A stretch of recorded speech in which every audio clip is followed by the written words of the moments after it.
So guys अभी भी news आ रही है कि कांचापुरी को सबसे कम वोट्स मिले हैं और वो आज एलिमिनेट होने वाली हैं। देख सकते हो आप वोट्स के आधार पे भी, और जो वो किस का मैटर था उसके वजह से भी हो सकता है कि उनको निकाल दिया जाए। उससे ज़्यादा बाहर निकालने की ज़रूरत है जद हदीद को, जिसने आज सारी बेहूदगी की हदें पार कर दी हैं, सारी सीमा को लांघ दिया है। मतलब ये इंसान कितना घटिया है मुझे समझ नहीं आता है। अभी अभी बेबिका और जद हदीद के बीच फाइट हुई है, इसमें जद हदीद इतना गंदा स्टेटमेंट पास किया है, मतलब क्या कहा जाए, बोलने में भी शर्म आती है। उसने कहा है, पैंट को नीचे करके बेबिका को कहता है कि किस माई एस। मतलब इसकी ऐसी मानसिकता है लड़कियों के प्रति, मुझे समझ नहीं आता है। लेकिन लड़कियां भी चिपकी रहती हैं, उसे इनकरेज करती हैं। इससे पहले मैं जिया को भी सपोर्ट कर रहा था फुकरा इंसान की वजह से, लेकिन अब घंटा नहीं करेंगे। फुकरा के साथ केवल मनीषा ही खड़ी है और कोई भी नहीं। जिया को भी जद किस करता है, आई लव यू बोलता है तो आई लव यू टू भी बोलती है। बिन पेंदे की लोटा है जिया शंकर।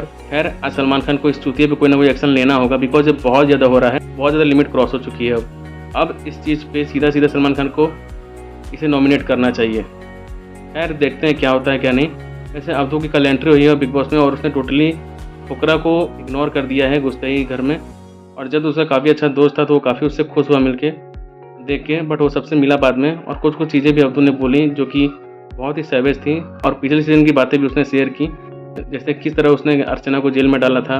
वो सारे घर में घूम के देख रहा था कि कौन सी चीज़ें कहाँ है और क्या काफ़ी चेंज हो गया है। और से अब्दू काफ़ी खुश भी नज़र आया। बिग बॉस ने पूजा भट्ट को बुलाया था अब्दू को समझाने के लिए कि कौन तुम्हारे लिए घर में अच्छा है और कौन बुरा है। तो अब्दू ने कहा कि मैं बेवकूफ़ नहीं हूँ, घर में जाऊँगा, खुद सबसे मिलूंगा, बात करूँगा और खुद डिसाइड करूँगा कि कौन मेरे लिए सही है और कौन मेरे लिए सही नहीं है। देन फिर से पूजा भट्ट ग्रुप के लोग बोल रहे थे कि फलक बहुत स्ट्रांग है, उसने प्याज खाया टास्क में। तो अब्दू बोलता है ये तो कुछ भी नहीं है ब्रो, हमने तो कच्चे अंडे खाए थे। मतलब टोटल अब्दू यहाँ सैवेज बना हुआ है घर में। और इस टाइम बिग बॉस में बात करें फुकरा इंसान की, तो फुकरा इंसान को फिर से काफ़ी ज़्यादा वोट्स मिले हुए हैं, जिसके हिसाब से वो तो एलिमिनेट कहीं से नहीं होने वाले हैं। फिर भी आज देखते हैं क्या होता है। और जद ने आकांक्षा को लेकर भी एक स्टेटमेंट पास किया है। जद ने कहा है आकांक्षा के लिए अविनाश से कि आकांक्षा एक बैड किसर है, जिससे पूजा भट्ट भड़क गई और बोला यू आर ए बिच अगर तुम ये चीज़ बोल रहे हो। अगर कोई लड़की नेशनल टेलीविज़न पे किस कर रही है और तुम ये बात नेशनल टेलीविज़न पे बोल रहे हो, ये सही नहीं है। तुम हमसे मत बोलो, जाके उससे बोलो कि वो कैसे किसर है और कैसे किसर नहीं है।